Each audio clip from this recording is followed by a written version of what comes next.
Welcome to success age group. मैं मोहित सिंह आपके साथ यहाँ पे मौजूद हूँ। द हिंदू, इंडियन एक्सप्रेस और टाइम्स ऑफ इंडिया मैं अभी कवर करूँगा। बाकी चारों जो हिंदी न्यूज़पेपर्स हैं उनके और साथ में इन तीनों इंग्लिश न्यूज़पेपर्स के ये सातों के आपको इम्पोर्टेंट एडिटोरियल्स और आर्टिकल्स हमारे फेसबुक पेज सक्सेस एज पे मिल जाएंगे दोस्तों। हाँ दोस्तों, अभी हमने जो यूपी पीसीएस आपका एग्ज़ाम हुआ था उसमें जो इम्पोर्टेंट आपको क्वेश्चंस वगैरह जो न्यूज़पेपर्स में आए हैं उसमें हमने देखा लगभग 60 to 70% ऑफ द जो क्वेश्चंस थे वो हमारे किसी न किसी आर्टिकल में कवर हो चुके हैं दोस्तों। हमने कुछ आपको उसमें डाला भी है न्यूज़पेपर कटिंग्स, जिससे सीधे सीधे आपका आंसर वो जो क्वेश्चन पूछा गया है उसका मिलता है। Near about 60 to 70% of the questions के दोस्तों सीधे सीधे आंसर्स आपको हमारे आर्टिकल्स पे से मिल जाएंगे। तो ज़रूर से ज़रूर आप ज्वाइन कीजिए हमारे ग्रुप को और फ़ायदा देखिए। होता क्या, बहुत सारे दूर दराज के गांव में न्यूज़पेपर्स वगैरह नहीं पहुंच पाते हैं। वहां पर अगर आपको ये ग्रुप आप ज्वाइन किए हुए हैं तो आपको साथ साथ न्यूज़पेपर्स के का कवरेज हो जाता है, जो कि आपके लिए बहुत ही ज़्यादा बेनिफिशियल हो जाता है दोस्तों। इस वजह से हमारे ग्रुप को ज़रूर से ज़रूर ज्वाइन करें दोस्तों। तो आज का न्यूज़ देखते हैं। पहला न्यूज़ है दोस्तों हमारा, now system to disinfect baggage in 8 seconds. हाँ दोस्तों, इस सिस्टम का नाम है Kriti scan UV baggage disinfection system. हाँ दोस्तों, ये इसका नाम है। ये 10 सेकेंड्स में, इवन 8 सेकेंड्स में आपको ये पूरा जो आपका बैगेज है 360 डिग्री मतलब ऊपर नीचे चारों तरफ से वो कम्प्लीटली डिसइंफेक्ट कर देगा। ये किसके द्वारा बनाया गया है दोस्तों? तो यहाँ पे हम देखते हैं international advanced research centre for powder metallurgy and new materials Hyderabad and Noida based Vehant technologies, ये दोनों ने मिलकर के आपको ये स्कैन बनाया है।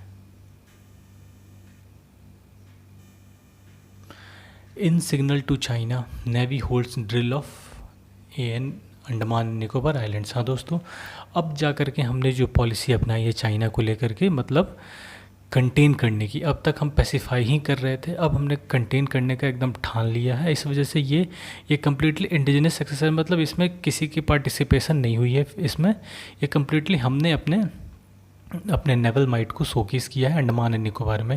बेसिकली मलक्का स्ट्रेट को लेकर के ये सारा कुछ किया जा रहा है, जैसा कि और इसमें ये आर्टिकल में ये भी दिखा है जो मालाबार एक्सरसाइज जो हम यूएस के साथ हमारा होता था। अभी यूएस के 3 शिप्स आपको वॉरशिप्स अभी ऑलरेडी डॉक्ड हैं साउथ चाइना सी में, और वहाँ पर इंडिया का इस तरीके से नेवल एक्सरसाइज होना, जापान के साथ हाल ही में मालाबार एक्सरसाइज किया गया, फिर आपको ऑस्ट्रेलिया को भी शामिल किया जा रहा है। तो ये क्वाड बन के ये चाइना को कहीं ना कहीं कंटेन करने में बहुत ही ज़्यादा यूज़फुल होगा। और तो और बाकी के जो एशियन नेशंस हैं वो भी कहीं ना कहीं फुल्ली पार्टिसिपेट कर रहे हैं। 270 million Indians out of poverty. हाँ दोस्तों, इन ए डिकेड 10 साल के अंदर हमारे यहाँ नियर अबाउट 270 मिलियन इंडियंस जो है वो पॉवर्टी से बाहर आ चुके हैं। मतलब पॉवर्टी कहने का मतलब कुछ बेंचमार्क्स हैं, टोटल 10-11 आपको इंडिकेटर्स हैं।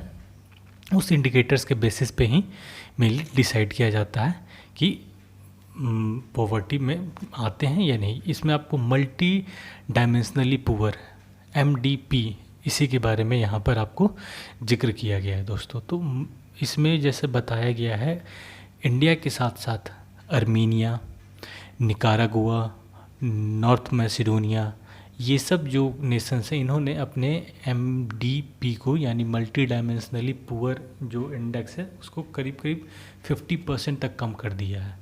इसमें मेनली आपको इंडिकेटर्स क्या होते हैं, ये सिर्फ पैसे के बेसिस पे नहीं होता है। इसमें पैसा के अलावा access to safe water, education, electricity, food और इसके अलावा 6 अदर फैक्टर्स भी होते हैं। ये सब मिला करके चेक किया जाता है कि मतलब यहाँ पॉवर्टी का क्या लेवल है दोस्तों। तो बेसिकली यही है इस आर्टिकल में। India set to create its first overseas oil stockpile. हाँ दोस्तों, जैसे अभी क्या हुआ, ऑयल प्राइसेस पूरे आपको वर्ल्ड में बहुत ही ज़्यादा गिर गए। इंडिया के पास सिर्फ 5 मिलियन टन स्टोर करने की कैपेसिटी है, जो कि बहुत ही कम है दोस्तों। यूएस का अगर हम देखें तो 714 मिलियन बैरल्स वो मतलब स्टोर कर सकता है, और इंडिया मात्र आपको 38 मिलियन बैरल्स ही स्टोर कर सकता है दोस्तों। तो कितना डिफरेंस आप सोच लीजिए, कहाँ 38 मिलियन, कहाँ से इवन चाइना में भी 200 to 300 मिलियन बैरल्स के अराउंड में वो स्टोर करने की कैपेसिटी उनके पास भी है। तो इंडिया इसी वजह से क्या कर रहा है, ये मतलब स्टॉक पाइल मतलब परचेज करके और यूएस के किसी इसमें कैपेसिटी में वहाँ रख देगा, और जब ज़रूरत पड़ने पे उसे यूज़ करेगा। हाँ दोस्तों, इसमें दो बातें बोली गई हैं, जैसा कि हम दो ऑप्शंस हैं हमारे पास, या तो हम पूरा आपको कैवर्न ही लीज़ कर लें, मतलब कि वो पूरा समझिए कि बैरल सहित वो पूरा जो आपको वहाँ पर कैपेसिटी है बैरल सहित उसको पूरा लीज़ कर लें जब प्राइसेस कम हो, और फिर फ्यूचर में उसे हम यूज़ करें। या तो कैपेसिटी हम मतलब खाली गोडाउन को लीज़ करें और उसमें जब प्राइस कम हो तो ऑयल ख़रीद करके और उसमें स्टोर करें, या तो बैरल सहित खरीदें पूरा कैपेसिटी, या तो सिर्फ कैपेसिटी खरीदें मतलब गोडाउन खरीदें, और उसमें जब सस्ता हो तो बैरल ख़रीद के उसमें हम स्टोर कर सकें। Act quickly. हाँ दोस्तों, यहाँ पर चाबहार प्रोजेक्ट के बारे में बताया गया है कि इंडिया के लिए कितना इम्पोर्टेंट है चाबहार पोर्ट। चाबहार प्रोजेक्ट, पूरा प्रोजेक्ट, देखिए प्रोजेक्ट कहने का मतलब है उसमें चाबहार पोर्ट भी होगा, चाबहार ये दिलराम जरान जो है जो आपको चाबहार दिलराम ये सब पूरा रोड भी होगा, और साथ ही साथ रेल लाइन भी होगा। तो इंडिया ने पोर्ट और रोड ये दोनों डेवलप कर दिया था, सिर्फ रेल लाइन में वो थोड़ा डिले हो रहा था जिसकी वजह से ये नहीं हो पाया। तो अब ईरान ने खुद इसे डेवलप करने का सोचा, इंडिया ने बोला है कि हम बाद में ज्वाइन करेंगे बीच में। तो इस आर्टिकल में बेसिकली उसी पर जोर दिया गया है कि कितना ये इंपॉर्टेंट है स्ट्रैटेजिकली, क्योंकि ये अफ़गानिस्तान, सेंट्रल एशिया या पूरे यूरोप के साथ ट्रेड करना हमारे लिए बहुत मुश्किल हो जाता है पाकिस्तान के रूट से। तो अब अगर हम चाबहार पोर्ट को लीज़ कर लेते हैं, चाबहार में पूरा प्रोजेक्ट बना लेते हैं, तो उसके थ्रू हम पाकिस्तान को सरपास करते हुए वो पूरा जो यूरोप है और सेंट्रल एशिया से कनेक्ट हो सकते हैं ईरान के थ्रू। Better late plans. हाँ दोस्तों, यहाँ पर जैसा बोला गया है अभी आपको जो ग्रॉस टैक्स कलेक्शंस है वो भी बहुत ज़्यादा कम हुए हैं, तो हमें कहीं ना कहीं इन नुकसान को पाटने के लिए कुछ ना कुछ तो करना होगा। तो जैसा इसमें यही बताया गया है, जो प्राइवेटाइजेशन किया जा रहा है उसके फेवर में आर्टिकल दिया है। ये देखिए बहुत सारे हमारे पीएसयूज़ जो हैं वो लंबे समय से आपको लॉस मेकिंग है, तो एक्स्ट्रा बर्डन एक्सचेकर पे लगाने से बेटर है कि क्यों ना उसे हम प्राइवेटाइज़ करें ताकि कुछ इनकम भी आ जाए। मतलब जो लाइबिलिटी है उसे एसेट में क्यों ना हम चेंज कर दें। तो इसी पे ये पूरा आर्टिकल आपको दे रखा है। Theatres of conflict. हाँ दोस्तों, यहाँ पे ये दे रखा है वाई चाइना नीड्स पाकिस्तान, मतलब पाकिस्तान चाइना के लिए इंडिया को कंटेन करने के लिए तो है, उसके अलावा भी क्यों इम्पोर्टेंट है। तो देखिए दोस्तों, यहाँ पर बेसिकली आपको एक ग्रुप के बारे में बताया गया है, ETIM।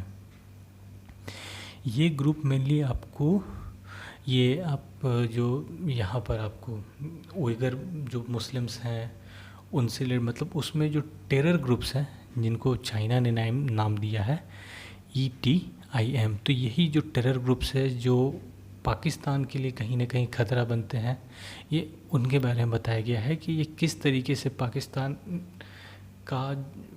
में बोल रहा हूँ, चाइना को किस तरीके से इन्हें कंटेन करना है। जो आपको टेरर आउटफिट्स हैं जिससे चाइना को ख़तरा है, वो सब कहीं ना कहीं आपको ये मिडल ईस्ट में आपको उज़्बेकिस्तान, कजाकिस्तान, इन सब में छोटे छोटे राइवल ग्रुप्स हैं।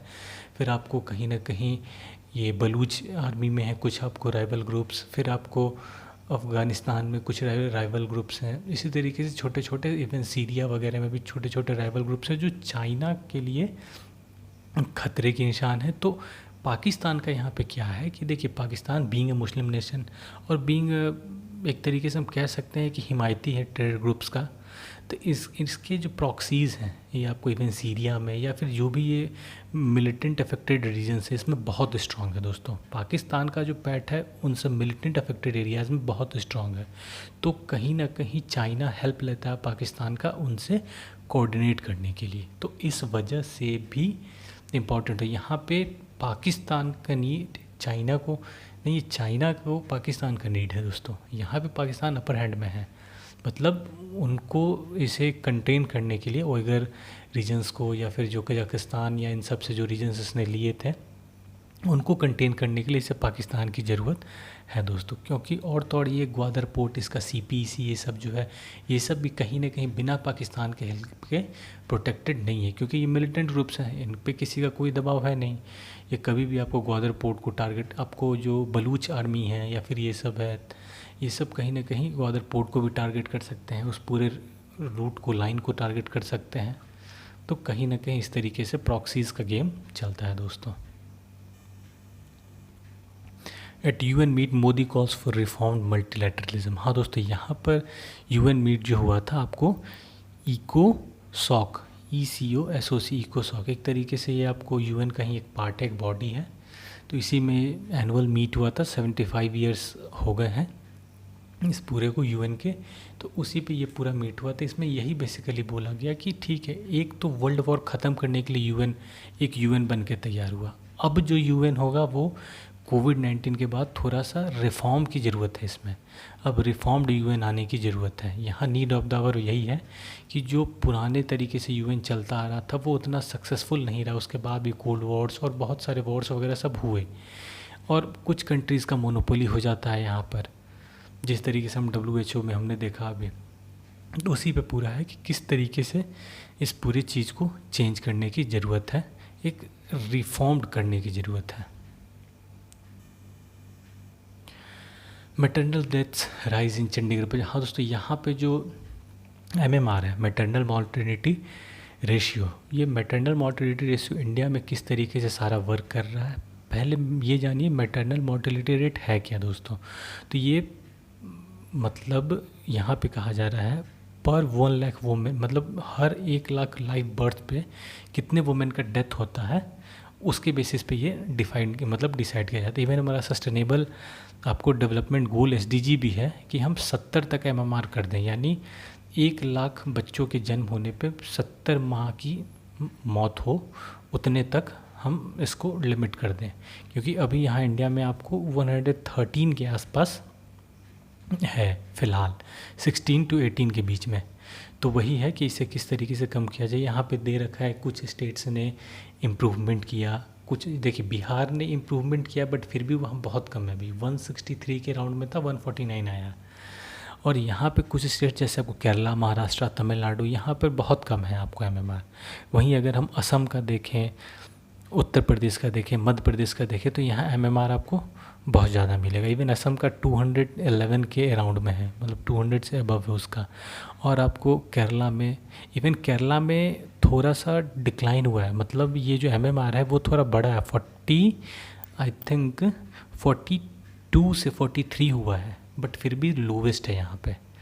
और असम वगैरह हो गया, ये सब जगह पे आपको काफ़ी हाई है, जिसमें बेसिकली ये इसमें मेन काउजेज़ दिए हैं क्यों होता है ये। तो इसमें severe bleeding mostly after child birth, infection following child birth, high blood pressure during pregnancy causing seizures and complications during child birth, ये सब रीजन्स, अनसेफ एबॉर्शंस, ये सारे रीजन्स दिए हैं आपको इसके पीछे, मतलब मैटरनल मोर्टेलिटी हमारे यहाँ क्यों ज़्यादा है। इसमें फिर दोस्तों ये भी बताया गया है कि इंस्टीट्यूशनल डिलीवरीज, ठीक है, बहुत अच्छी बात है, हमारे यहाँ हमारे इंडिया में बहुत, मतलब मैक्सिमम केस अब इंस्टीट्यूशनल डिलीवरी बहुत होने लगे हैं, मतलब कहा जाए तो मोर देन 70 to 80% से अबव आपको अब हमारे यहाँ इंस्टीट्यूशनल डिलीवरीज हो रही है, 83% of the child births. But यहाँ पे दोस्तों ज़रूरी नहीं है कि अगर इंस्टीट्यूशनल डिलीवरीज अगर बढ़ रहे हैं कहीं पे तो वहाँ पर मैटरनल मोर्टेलिटी रेट कम होगा, क्योंकि इसमें बहुत सारे एग्जांपल्स दे रखे हैं जहाँ पर आपको इंस्टीट्यूशनल डिलीवरीज तो बहुत ज़्यादा है, बट फिर भी मैटरनल मोर्टेलिटी रेट जो है वो भी उसी के हिसाब से है। ऐसा नहीं है, ये वॉइस वर्सा नहीं चलता है, ज़रूरी नहीं है कि जहाँ इंस्टीट्यूशनल डिलीवरीज हो वहाँ मैटरनल मोर्टेलिटी रेट भी कम होगा, ऐसा कुछ नहीं है। इसी में कुछ एग्जांपल्स वगैरह से आपको समझा रखा है। So thanks for watching my video friends. Stay connected with me for more news. Join our Facebook page Success Age BPSC UPSC. हाँ दोस्तों, stay connected with me. Thank you. Thanks a lot.